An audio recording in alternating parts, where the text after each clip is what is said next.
Faqala Rasulullah sallallahu alaihi wasallam, aqrabu ma yakunul abdu min rabbih wa huwa sajidun.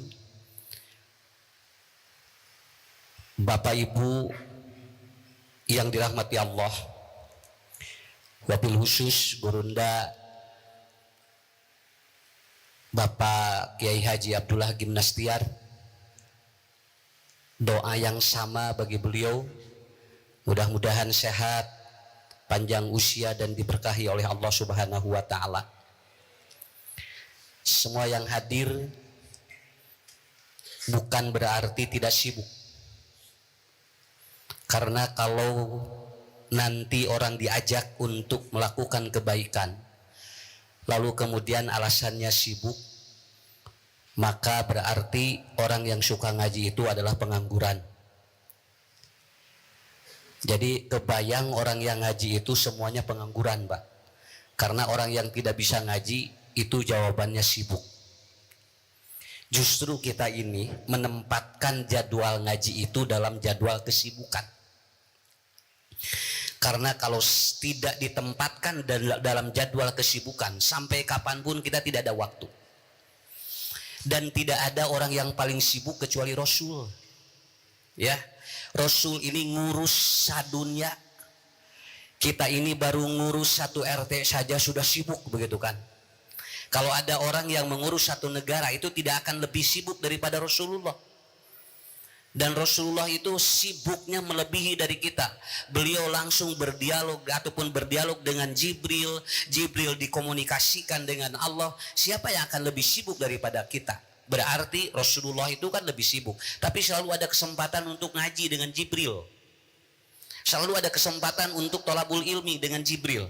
Makanya saya selalu menyampaikan, ngaji itu penting. Bukan begini, nu penting mah ngaji we. Nah kalau lu yang penting ngaji itu berarti ngajinya nggak penting.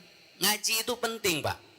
Kenapa? Apalagi dengan problem-problem sekarang yang sangat luar biasa. Menurut data dari statistik yang dikeluarkan oleh salah satu departemen kesehatan, kurang lebih ada 32 juta orang atau 28 juta orang Indonesia sekarang gangguan jiwa. Gangguan jiwa. Dan ini bukan yang ngomong bukan saya, tapi itu yang ngomong menteri. Berarti kalau 280 juta, 10%-nya gangguan jiwa. Ciri gangguan jiwa yang paling rendah dengan stadium yang paling rendah, ibu-ibu kalau belanja bilangnya begini, bararingung masak naon, itu gangguan jiwa. Ya, itu gangguan jiwa yang paling rendah katanya. Ibu bade masak naon duka atuh cenah meuni bingung. Nah, teh hiji teh tos gangguan jiwa. Lalu datang lagi ibu yang kedua, ibu mau masak apa? Gak tahu, saya juga bingung. Kemarin katanya hulu hayam. Duaan dah nu gangguan jiwa.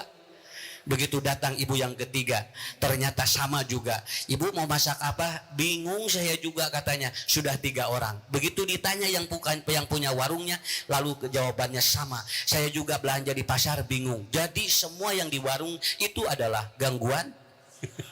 Tapi stadium rendah. Dan ciri orang tidak gila itu adalah apa? Bingung. Karena yang tidak pernah bingung itu ada siapa? Orang gila. Makanya orang gila berjalan, dia ibu mau kemana, nggak bingung dia. Kenapa? Karena orang gila sudah tidak stres lagi. Jadi yang bingung itu adalah yang stres, dan orang stres itu adalah orang sehat. Paham ya Bu ya Pak? Jadi kalau ibu masih ada bingung, bapak berarti belum. Nah itu aja. Dan itu harus disyukuri oleh kita ya. Karena kalau sudah tidak bingung lagi berarti sudah stadium. Nah itu alhamdulillah. Inilah yang harus menjadi catatan bagi kita.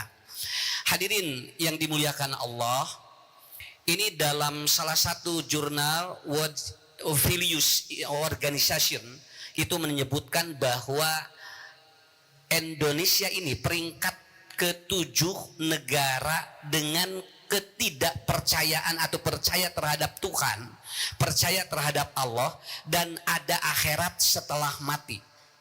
Itu Indonesia peringkat ke-7. Jadi kurang lebih ataupun 71,25% orang-orang Indonesia itu percaya adanya akhirat. Kalau percaya adanya akhirat berarti itu percaya adanya Allah. Kalau dia percaya adanya Allah, berarti setelah hidup itu atau setelah mati itu dia mati, setelah mati itu dia hidup. Berarti kurang lebih 28,5% itu orang Indonesia masih tidak percaya adanya Allah. Dan Indonesia masih di bawah Malaysia. Malaysia itu peringkat ke-6. Dan kita masih di bawah Bangladesh, masih di bawah Iran, masih di bawah negara-negara yang sebetulnya negara kita seharusnya percaya terhadap Allah itu di peringkat yang paling tinggi. Ternyata tidak. Jadi banyak orang Indonesia yang dia lebih tidak percaya adanya akhirat, Pak. Ya, malah saya punya teman mau sholat Jumat, Ustadz buat apa Jumat katanya? Ya saya ingin ridho Allah. Jawabannya apa? Makai jeng jumahan senah akhirat lagi cantang tu ayat gitu. Itu yang ngomong adalah orang yang pernah belajar sama. Artinya mulai ada tergerus bagaimana pemahaman ataupun secara ketauhidan.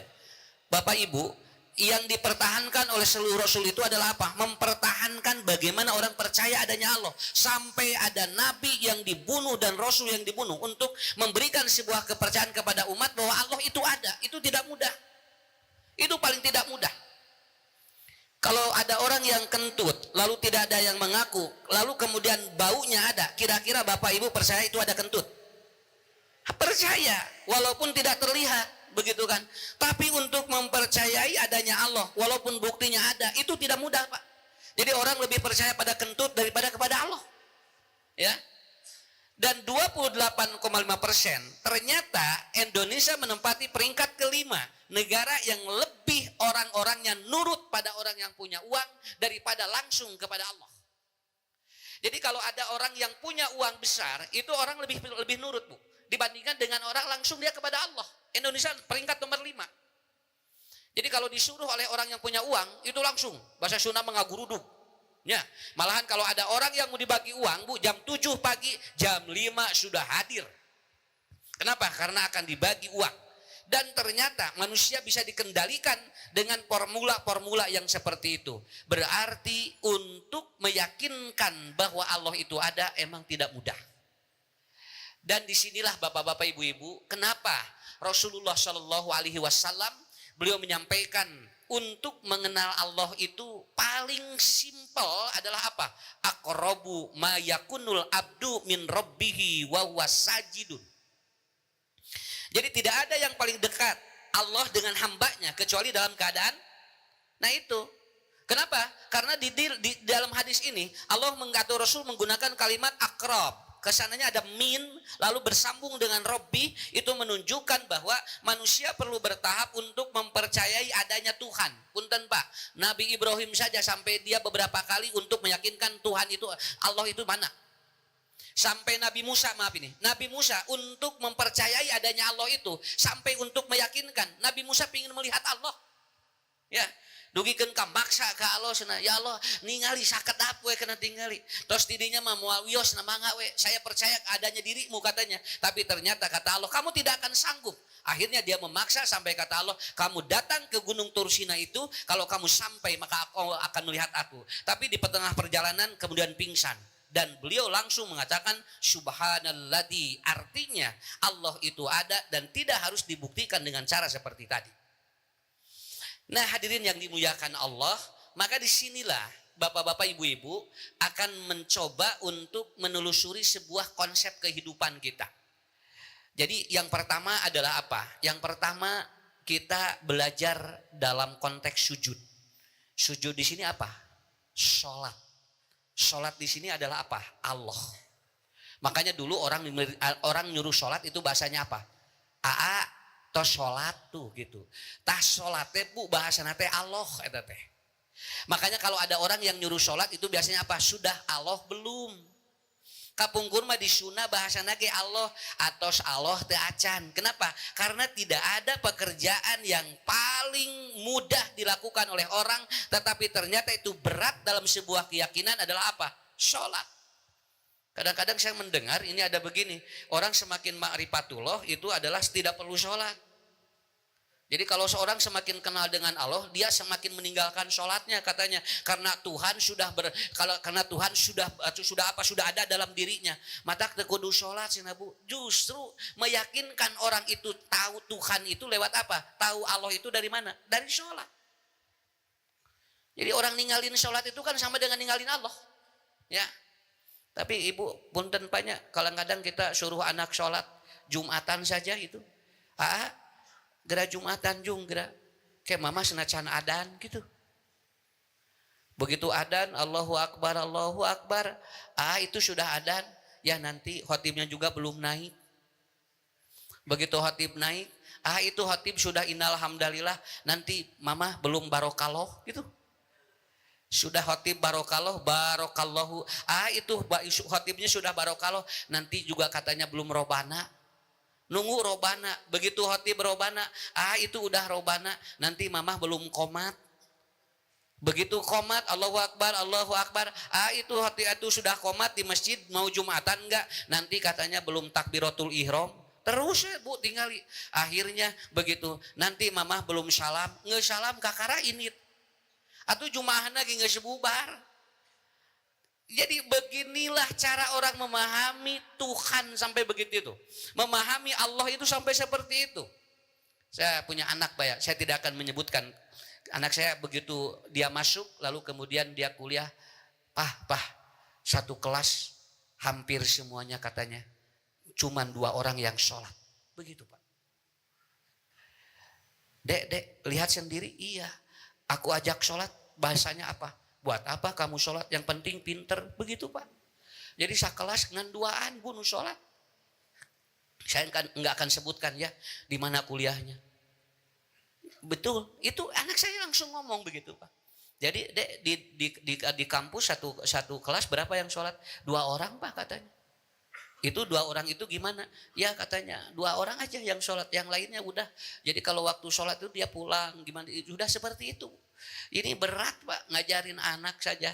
Makanya kata Umar bin Khattab, kalau ada punya anak nakal, nanti kata Umar obatnya 3. Ya. 1, undur sholataka, lihatlah sholatnya. Yang kedua, undur qiraatal Qur'anaka, lihatlah bacaan Qur'annya. Kemudian yang ketiga adalah apa? Lihatlah namanya. Itu kan begitu. Jadi anak nakal itu karena 1, tidak disuruh dia itu untuk melakukan sholat. Yang kedua, jauh dari Al-Quran. Yang ketiga, salah nama. Makanya kasih nama itu harus apa? Harus betul-betul bagus supaya jadi doa. Cuman persoalannya nama sekarang itu raribet ibu ayeuna mah sampai ninina wae lieur ku budak ayeuna mah. Iya. Saya juga cucu 4 ditanya nama cucu saya nomor 1 sampai 4 paroho deui ibu. Da ngaranna teh ayeuna mah ngaparalicet gitu kan ngaran budak ayeuna mah. Ya begitu, namanya siapa? Namanya Uel teh naon atuh sing teh. Begitu ditinggal teh dina akteuna teh Ezekiel gitu. Ya, murang kali ayeuna kan orang tua dulu kan namanya enteng-enteng, makanya hidupnya enteng. Ii, uu, oo. Ya, itu kan enteng. Jadi secara rimpel hidupna teh punya. Jeung tara gede hutangna teh dengan 2 ngaranna ge. Ayeuna mah bararadag hutang teh naon da ngaranna ge pararanjang, mata hutangna teh bararadag. Nah gitu. Dan ini Bu, anak-anak sekarang kadang-kadang punya anak baru 1 saja sudah bahasanya pusing. Mama menyilir si dedek tingali. Da budak nama teu lieureun buat tuh. Cuman ini yang ngurusnya. Orang tua dulu anaknya 18, 13, santai aja. Kenapa? Karena dia percaya banyak anak banyak rezeki. Sekarang sudah tidak begitu. Justru sekarang apa? Dimonopoli pikiran-pikiran itu dengan apa? Karakter bagaimana ketakutan hidup seperti itu. Nah, jadi kata kuncinya adalah apa? Nah ini, manusia itu, kenapa Firaun itu mengaku dirinya Tuhan? Dan ibu maaf nih, tidak ada manusia yang paling dia itu jelek terhadap pasangannya kecuali Firaun. Nah, jadi kalau sekarang ada penyiksaan itu, Firaun lebih dari itu. Firaun lebih Bu. Ya. Firaun lebih dari yang kemarin ditangkap. Ya, Firaun itu dia itu menggedorkan kepala istrinya, kemudian dia itu tendang sampai badannya itu diancelomkeun kanu cai panas ku Firaun mah. Karena apa Pak? Fir'aun itu apa? Beliau kepalanya tidak pernah berada di bawah jantungnya. Inilah yang kata Imam Asyuyuti, yaitu at-taharruk fi qalbik wa jismaka. Satu waktu Anda harus berada selalu kepala ataupun otak Anda berada di bawah jantung Anda. Kenapa? Kalau kepala selalu berada di atas jantung, orang tidak akan pernah dia ingat Tuhan. Karena yang menggerak atau di otak kita itu kan di sini kalau pada ahli silakan ya, ada nukleus accumbens, ada amigdala, ada hipokampus, ada frontal cortex. Ini 4 bagian otak ini akan menentukan manusia itu ingat kepada Allah dan tidak. Dan ternyata bagian amigdala, hipokampus, kemudian nukleus accumbens itu tidak bisa kecuali ada aliran darah ke otak. Dan aliran darah ke otak itu akan mengalir pada saat nanti si kepala berada di bawah jantung. Kalau dia tidak pernah berada di bawah jantung, manusia tidak akan pernah, dan dia akan takabur kepada Allah Subhanahu wa taala. Firaun itu Pak, selama 400 tahun Firaun tidak pernah bersujud kepada Allah. Jadi Firaun makanya Firaun itu dia apa? Penyakitnya insomnia selama 400 tahun. Dia tidak bisa tidur selama 400 tahun. Hese sare Firaun mah Pak. Alhamdulillah Firaun mah hese sare. Urang mah hese hudang. Ya, iya. Makanya kalau dan Firaun enggak pernah sakit. Ya la yamashudur, dia itu tidak pernah terkena ada sesuatu yang menyakitkan dirinya. Ku Allah dikersakeun tinggal Pak. Kenapa? Untuk membuktikan ada manusia yang takabur melebihi Tuhan. Dia lebih dari ateis. Ateis itu tidak percaya Tuhan. Firaun itu apa? Anna rabbukumul a'la la ta'khuduhu sinnatu wala nai, katanya wala naumi, karena aku tidak pernah ngantuk dan aku tidak pernah tidur. 400 tahun umur Firaun, dibawa dia setiap hari begini aja gegeleuyeungan Firaun mah. Si kepalanya tidak pernah dia berada di bawah jantungnya karena beliau tidak pernah sujud. Itulah hebatnya kenapa sholat mengingatkan kepada Tuhan, kepada Allah, karena Firaun setelah dia memberi atau sebuah dia seperti itu, dia langsung memproklamirkan anna rabbukumul a'la. Jadi saya adalah Tuhan di antara Tuhan-Tuhan yang ada. Jadi ibu bapak yang dirahmati Allah, ini sholat ini keren untuk betul-betul dia semakin dekat dengan Tuhannya. Makanya lihat orang yang tidak pernah tersentuh wudu itu, lihat aja. Dan ada sebuah riset ya, ternyata air wudu itu anti aging.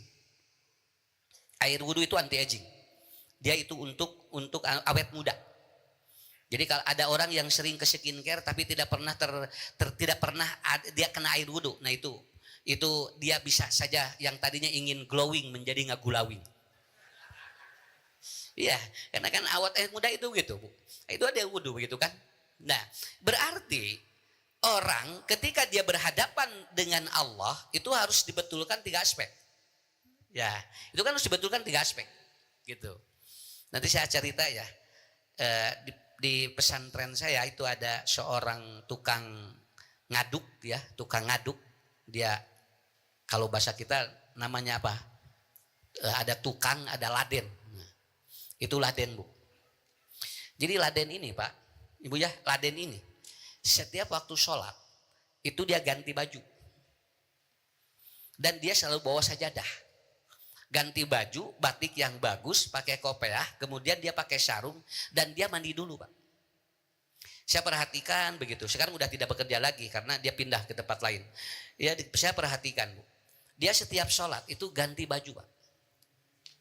Dan bajunya selalu bagus dan dia bawa minyak atau minyak bawa parfum. Saya sekali-kali main ke rumahnya. Punten, Bu. Di rumahnya begitu lihat agreng gimana Pak, padahal dia seorang laden. Saya berpikir begini, berarti orang yang membetulkan ketika sholat dari bajunya saja oleh Allah dibetulkan rezekinya. Itu dibetulkan rezekinya. Makanya kalau kita sholat pakai baju yang terbaik. Begitu. Iya mah gerak bungange acu kaos anu ipis teh dengan gambar caleg nu eleh wae. Nya kira anu ipis saya katingali jerona teh nya gini. Jadi di tukang teh urang teh ningali gambar caleg nu eleh wae ungali colok teh. Nah, dugikeun ka kitu. Coba kasih, dan itu ternyata terbukti. Ternyata ternyata orang ini begitu dilihat, oh nah sih mang ibu ieu teh bumi mang muhun Pak Ustad alhamdulillah cenah tinggal abdi mah ngeureuyeuh we da ngadamel bumi ge tarakun sanes ku nyalira we jeung pun anak sampai dia itu rumahnya agreng we Pak. Dan di dalamnya itu seperti orang kaya begitu. Padahal dia kesehariannya apa? Laden itu. Itu laden. Berarti subhanallah ya. Ibu, bapak, pertama yang harus dibetulkan oleh kita ketika akan menghadap Allah supaya betul-betul makrifatnya itu kena, yaitu ada apa? Yaitu kita betulin dulu ini. Kan kalau kita mau ke undangan, ketemu dengan orang gitu yang kemudian jabatannya lebih tinggi, itu kan kita pakai baju yang terbaik. Nah, hari ka Allah grabu. Ya Allah sampai ada yang dia sholat di sarung dalamnya tidak pakai celana. Iya, bukan tidak boleh, emang secara hukum ada fatwanya. Cuman persoalannya adalah apa? Berikan yang terbaik. Karena apa? Karena dari performan yang hebat itu akan melahirkan cinta kasih Allah dengan hebat juga. Karena Allah itu kan senang bagi orang-orang yang dia itu dangdan. Ya dangdan, Bu. Aya nu salat teh mukeunana teh ya Allah. Ya belah dieuna geus hideung sabelah. Lalu di dina geus sararwek. Di talian teh kana ramo ka dieu Bu. Ya Allah, ini cari mukena yang terbaik. Cari kemudian apa? Kenapa Bapak Ibu? Saya lihat di Masjidil Haram, Masjid Nabawi, orang-orang Arab Saudi rata-rata dia kalau sholat bajunya yang terbaik pakai minyak wangi. Katingali jeung tara katingali urang ditu mah siga susah. Siga susah tara. Katingali teh siga nu bararangah we. Kenapa? Karena maaf ya, mungkin secara performan dia itu menghadap Allah itu sangat luar biasa. Jadi yang pertama betulin dulu dari sesuatu yang kita miliki. Makanya begitu mau sholat cari pakaian yang terbaik, bukan cari pakaian yang terjelek. Ya, kemarin nuju usum main bola banyak nuju usum ya. Tak ingat deh ngarange acuk piala dunia kabehana di mana? Ningali teh yang di nuju sholat teh Lionel Messi, Ronaldo. Wah gitu dipikeun ka baru kali Bu tinggal. Ya bukan tidak boleh, itu kan secara hukum sah saja karena menutup aurat. Yang tapi harus diberikan performan yang terbaik. Itu yang pertama. Jadi ibu, bapak, kalau kita ingin menghadap Allah, pakai pakaian yang terbaik supaya nanti Allah kasih rezeki yang terbaik. Ya. Coba aja dipraktekkan seperti itu. Ya. Kartos aya nu salat teh belek di dieu. Kita belekan gerapanya, ya Allah, nepikeun kan ningalina teh teu ngeunaheun, boro-boro Allah, urang ge teu ngeunah ningali beungeuntan teh. Iya kan, Allah juga sama mungkin ya, melihat aku ciptakan Anda dengan sesuatu yang terbaik, tapi Anda sendiri yang merusaknya, begitu ya. Berikan ibu bapak yang terbaik. Makanya ada yang kedua adalah apa? Lihat gerakannya Pak, karena gerakan menghadap Allah itu akan berbeda dengan gerakan menghadap manusia. Kalau kita bertemu dengan orang yang lebih tinggi dari kita jabatannya, bagaimana dedepongannya Bu? Lihat aja, urang dugikeun ka kieu. Tah majun ka Allah mah kudu langsung atuh. Ieu mah aduh ya Allah salat peleye. Engkana teh meleye rezekina ge atuh. Atuh da takbirnya saja ya Allah tidak semangat Pak. Takbirnya saja semangat. Kenapa? Maka yang harus dibetulkan yang kedua ketika kita sholat adalah apa? Gerakannya.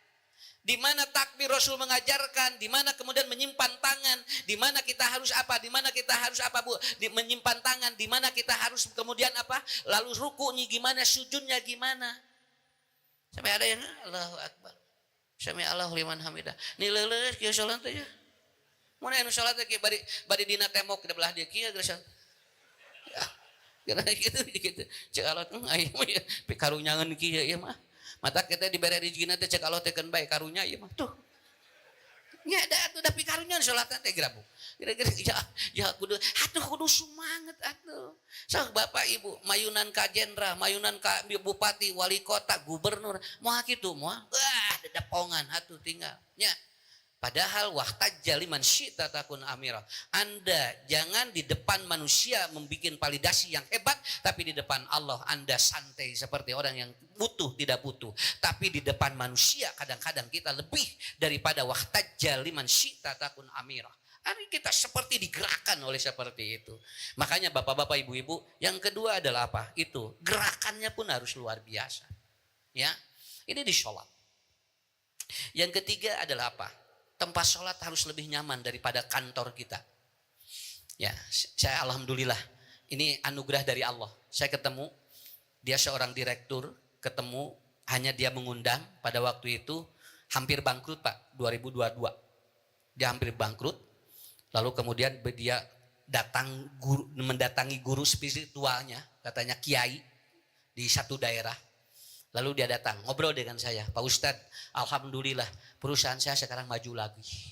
Oh Pak Haji, di support lagi modalnya? Bukan Pak Ustadz, saya datang kepada guru saya. Lalu kemudian, Pak, kenapa usaha saya tidak maju-maju katanya? Ini sudah ganti karyawan, masih tidak maju. Sudah ganti ini, tidak maju. Kalau Bapak Ibu datang ke saya, jualan ini tidak jalan, jualan ini tidak jalan, bisnis ini tidak jalan. Tipnya cuma satu, jalan-jalan. Iya, karena bagi orang yang usaha tidak jalan, jalan-jalan. Namun sababna kapan teu jalan usahana? Kumaha atuh? Geus mending jalan-jalan. Ciri entrepreneur yang berhasil adalah jalan-jalan. Itu entrepreneur yang berhasil. Kalau ada orang yang dia punya perusahaan banyak tapi tidak bisa jalan-jalan, berarti dia belum sukses. Karena yang jalan-jalan itu sukses. Makanya orang gila jalan-jalan, sukses hidupnya. Ya, begitu sukses, jalan we. Ya, lalu dia datang. Karena gurunya gimana bilangnya? Simple, gurunya bilang begini, Pak Haji, tempat sholat karyawan dengan kantor Anda lebih luas mana? Itu pertanyaannya. Tempat sholat karyawan dan tempat sholat Pak Haji katanya, itu lebih luas mana dengan kantor pribadi Pak Haji? Lalu dia kemudian, oh lebih luas kantor saya Pak Ustaz, Pak Kiai katanya. Kata Kiai itu, sekarang ganti. Yang itu menjadi kantormu yang kecil dan kantor kamu jadikan menjadi tempat sholat, menjadi musola. Beliau pulang, dirombak, direnovasi dan beliau ganti Pak. Walau alam, mungkin salah satunya adalah energinya dari sana. Tempat sholat yang lebih luas akan diluaskan rezekinya oleh Allah. Tempat sholat yang semakin sempit mungkin suatu saat akan disempitkan oleh Allah. Maaf, jangan bisa begini. Tuh senakin dengan balaleng harta ayat tempat sholat kayak tong mikir nu itu. Orang anak orang percaya kalau hari itu mengeus percaya kalau da beunghak da Firaun ge buburialan Bu. Firaun ge buburialan, Korun buburialan. Jadi jangan kasih contoh begini. Tuh katanya orang-orang kaya juga mereka tidak sholat, tidak percaya Tuhan kaya. Kaya itu bukan karena percaya Allah. Bongana orang percaya. Jadi wayahna kudu yakin. Jadi tong nyontohan anu teu percaya entong. Firaun dan Korun juga lebih dari orang kaya sekarang. Firaun mah burial, Korun mah usahana burial. Kan orang kadang-kadang burial bun celik. Tapi kan kenapa? Kita kan punya Allah, begitu kan? Dan akhirnya apa? Dia rubah Bu tempat sholatnya, musolanya lebih luas. Dan apa yang terjadi? Keren. Akhirnya oleh Allah tidak lama, 8 bulan Ustaz, saya mulai ada order lagi. Sampai sekarang order saya tidak berhenti. Ketika kopi orang lain berhenti, saya justru berjalan. Karena saya meluaskan tempat ibadah kepada Allah dari kantor pribadi saya. Itu begitu. Jadi ternyata untuk berhubungan dengan Allah itu, untuk mengenal Allah itu banyak cara yang harus kita lakukan. Nah, hadirin yang dimuliakan Allah, Ibu Bapak, itulah kuncinya. Dari mulai kita merubah performan kita pun betulkan gerakan kita, dan ternyata kali-kali Pak, rumah kita yang luas itu pakai untuk sholat. Ya, biarpun kita suka di kamar, kali-kali di tengah rumah, mereka pakai sholat. Itu alhamdulillah Bu. Insya Allah dipakai sholat, anak, istri, kemudian keluarga, itu nikmat banget. Dan terasa nikmatnya luar biasa. Walaupun maaf, ada yang berkata, eta mah ustaz senada teu sadayana jalmi sami. Betul, tetapi minimal kita mengenal Allah itu dengan cara kita. Itu yang pertama. Jadi Allah sholat. Orang yang tidak pernah sholat, dia tidak mengenal Allah. Makanya orang yang sudah ma'rifatullah, bukan dia justru meninggalkan sholat, justru semakin hebat dengan sholatnya. Dan Rasul berwasiat yang terakhir sebelum meninggal dunia apa? As-sholat, as-sholat, as-sholat. Artinya beliau pun mewasiatkan itu. Yang kedua, ini yang kedua. Untuk mengenal Allah itu yang kedua adalah apa? Aksiru doa bisujud. Ini kan rangkaian hadis itu begitu. Ya, aqrabu mayakunul abdu min rabbihi yaitu wahwas sajid. As-sajid as-sholat. Fa'aksiru, perbanyaklah kalian ad-du'a fis sujud. Jadi doa yang harus paling banyak itu di mana? Di sholat. Mangga Pak, doa mah paloba-loba. Bunya, dina sholat maju. Jadi kalau begini ya, maaf ini saya jelaskan begini. Ibu, bapak, orang yang tidak sholat mati, betul kan? Orang yang sholat juga, mending sholat, mending teh sholat. Mending sholat, dasarua mawat mah. Udah kamari anu bade bunuh diri. Nu bunuh diri 1,5 juta hutang nagra. 1,5 juta bunuh diri. Ada orang yang datang ke saya, hutangnya 15 miliar, mau bunuh diri. Saya ursim kuring mending badag gue ari sarua bunuh diri mah tuh. Nya 1,5 juta bunuh diri, 15 miliar bunuh diri, da sarua nyeri nama gitu-gitu keneh. Mending badag gue sakaliannya, 15 miliar mah punya badag, tapi begitu dia tidak 15 miliar tidak jadi. Kenapa? Pak Haji sarua nyeri nama. Anu 1,5 juta bunuh diri jeung 15 miliar bunuh diri, sarua nyeri nama. Makanya orang makan gule mati, tidak makan gule mending lan nya mending nuang gule atuh dasar sarua maot kene. Ya, hidup pada gitu, ya. Hidup mah sanes pilihan. Hidup mah Bu langsung saja begitu. Makan gule mati, tidak makan gule mati. Ya. Makan sate kambing? Tidak makan sate kambing? Dasar sarua maot kene geuningannya. Cenah ieu sakala ulah ieu ulah ieu ulah ieu ulah tungtungna kumaha maot we. Nya. Mah urang ka Pangandaran yuk cenah moal cenah sieun tsunami. Atuh urang kitu urang ka Ciwidey cenah sieun ieu longsor. Ka alun-alun Bandung atuh yuk urang ka mall sieun ieu cenah sieun ieu grug-grug cenah. Tungtungna atuh mah moal ka mana moal geus calik we di bumi cenah. Calik we Bu 2 bulan maot we. Jadi maut nanti lain ku tsunami naon sieun maut. Ya kan orang yang takut mati kan lama-lama mati Pak. Tapi mati dia ada ansiat. Kalau yang takut mati karena dia karohiatil maut itu bagus. Tapi kalau ansiat di shoulder itu kan bermasalah. Ya, jadi sama-sama juga begitu. Makanya begini ya, orang yang tidak soleh mati, orang soleh mati, mending soleh weh. Dasar wakene maut kene. Cuman kadang-kadang begini, nah itu ge tinggal itu, teh soleh, giningan hirupna gitu, ya mending kene soleh. Kenapa? Karena keuntungan ada di kita, begitu. Ini Ibu nggak boleh, saya ada jamaah ya begitu, dia segala dilarang makannya Pak. Cuman dia ririwit, tahu ririwit? Nya, haben we puskesmas teh unggal saminggu 3 kali. Malahan lamun BPJS teh dianggo teh asa gering. Maksudnya BPJS nganggur gitu jual gering we Pak. jadi kudu nanti jual mun gaduh BPJS kudu gering wae. Jadi akhirnya apa? Sa Ustad abdi teh asa capek cenah ieu teh sagala diwagel. Akhirnya teh beres-beres tuangna teh jag-jag. Jauh jag-jag we. Saya bukan menyuruh ini Bu, artinya kadang-kadang sesuatu itu bukan dalam hitungan kita. Ada logika-logika ilahiyah yang tidak bisa dipahami oleh kita semuanya. Maka yang kedua adalah salah satu kuncinya ibu bapak biasakan berdoa karena huwallazi anjala sakinata fi qulubil mu'minin. Walaupun doa itu seperti enteng tetapi itu bisa menyelamatkan. Punten Pak, kalau ibu bapak naik pesawat begitu, pilotnya hebat, lalu kemudian orang-orang yang kopilotnya juga hebat, kira-kira di pesawat itu tenang nggak? Tenang kan? Padahal kita tidak kenal kan pilot itu. Naik pesawat Bu, naik kereta api, masinisnya juga hebat dan kita tidak kenal dia siapa, apakah agamanya apa, tapi kadang-kadang kita tenang. Kita tenang itu, begitu. Begitu si pesawat itu oleng, kira-kira mau mengandalkan apa? Coba kalau pesawat itu oleng, mau mengandalkan apa? Ya udah, ibu bapak tidak bisa mengandalkan apapun, tidak bisa. Kenapa? Pilot saja dia mungkin kasih tahu kepada kita, hati-hati, sabuk pengamannya disiapkan. Lalu kemudian kalau nanti darurat, nanti lari ke sebelah kini. Nah ini ada pintu darurat, nanti pakai ini, lalu tiup, Pak kerkia mau boro-boro ngingetan eta. Nya, pesawat lagi oleng, boro-boro mikiran lawang. Oh iya ke sini ya pulangnya, nanti kalau ini langsung ngagajal lalu tiup ininya. Boro-boro niup eta. Anu aya dina pikiran naon ieu lamun kapati kalalap maot kabehanana sakitu we.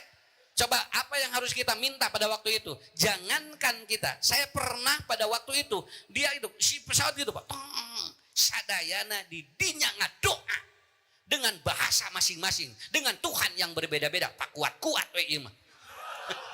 Sumohon kan, anu agama ieu ngadoa ka pangeran anaknya, anu agama ieu ngadoa ka pangeran ada urang ge gaduh pangeran sing gaduh Allah. Pak kuat-kuat didinya, ya Allah salametkeun, ya Allah salametkeun, semua doa sudah dipapai kabehanana.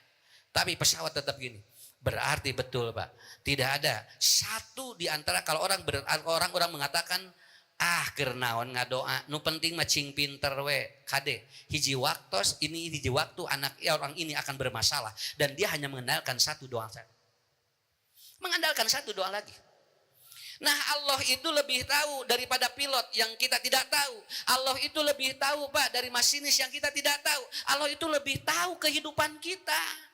Jadi kalau ada motor yang rusak, ini yang paling tahu mesin itu siapa? Yang menciptakan motor itu.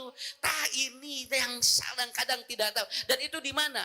Maka doa itu sebagai take off dan landing batin namanya. Doa itu sebagai take off dan landing batin. Kalau ibu take off dan landing itu adanya di mana? Di doa. Lihat aja, begitu pesawat mau naik, pramugari suka suruh rekatkan ikat pinggang. Diam. Jangan ada kemana-mana. Begitu mau landing sama. Begitu perjalanan hidup biasa saja. Itulah hidup manusia. Karena hidup manusia bukan dilihat dari perjalanannya. Tapi awal akhirnya manusia itu seperti apa. Dah kita berdoa kepada Allah. Allahumma asin akibatana fil umuri kulliha wa ajirna min khizyid dunya wa adibil akhirah. Ya Allah, aku ingin akhir hidup saya ini endingnya baik begitu. Dan itu hanya dengan doa, tidak bisa Bu. Kita beramal dalam perjalanan hidup ini, tapi tetap doa ini harus diperbanyak. Dan orang yang tidak pernah berdoa itu adalah orang takabur. Dan ciri yang tidak pernah berdoa adalah Qarun. Ya. Fir'aun mah tara sujud, Qarun mah tara ngadoa. Sok bade nyontohan nu mana? Aya sadaya nage. Dina Quran mah komplit bade contoh nu beunghar aya, contoh nu sangsara aya. Bade contoh jalmi anu kumaha we ribu aya semuanya juga. Tinggal kita siap untuk menanalaahnya.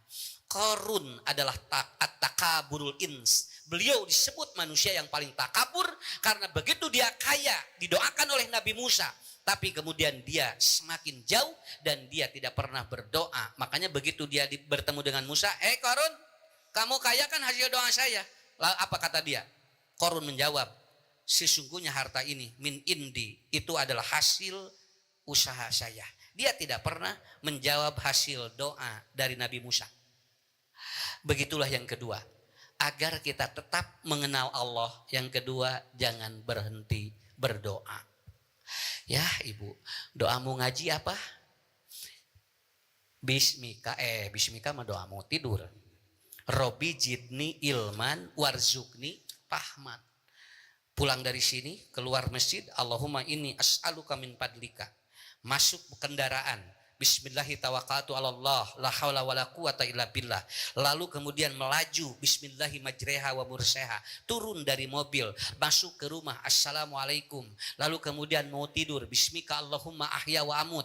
Bangun tidur, alhamdulillahilladzi ahyana ba'dama amatana wa ilaihin nusyur.